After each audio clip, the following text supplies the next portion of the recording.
নতুন কিছু বলো, আমি যেটা বলছি এর বাইরে। সেম কথা না, তোমার আমার কথা তো সেম হবে। এই যে আমাদের অল টাইম এরকম খুনসুটি চলতে থাকে।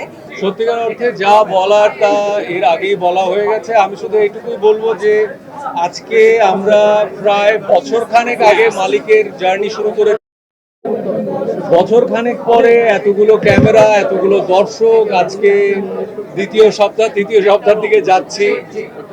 একটা কথাই বলতে চাই যে মালিককে এতটা ভালোবাসা দেওয়ার জন্য আমি এবং আমাদের সিনেমার যত শিল্পী কলা কৌশলী আছে সবাই দর্শকের প্রতি অনেক অনেক কৃতজ্ঞ।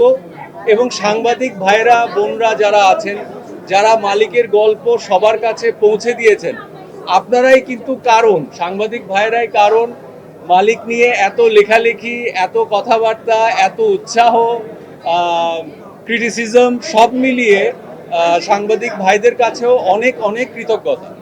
এই শুভ ভাইয়ের মতোই বলবো যে আমরা আসলে দর্শকের কাছ থেকে এত এত এত ভালো সাড়া পেয়েছি, যার জন্য আসলে আমরা অনেক কৃতজ্ঞ। কারণ অনেক ভালোবাসা দিয়েছে এই মালিককে।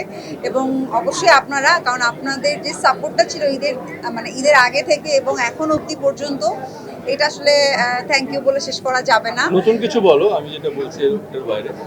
সেম কথা না, তোমার আমার কথা তো সেম হবে। এই যে আমাদের অল টাইম এরকম খুনসুটি চলতে থাকে।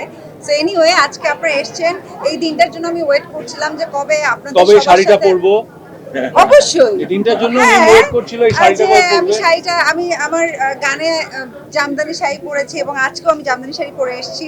বাহ, স্পেশাল ডে বলে কথা। সুন্দর লাগছে। Thank you.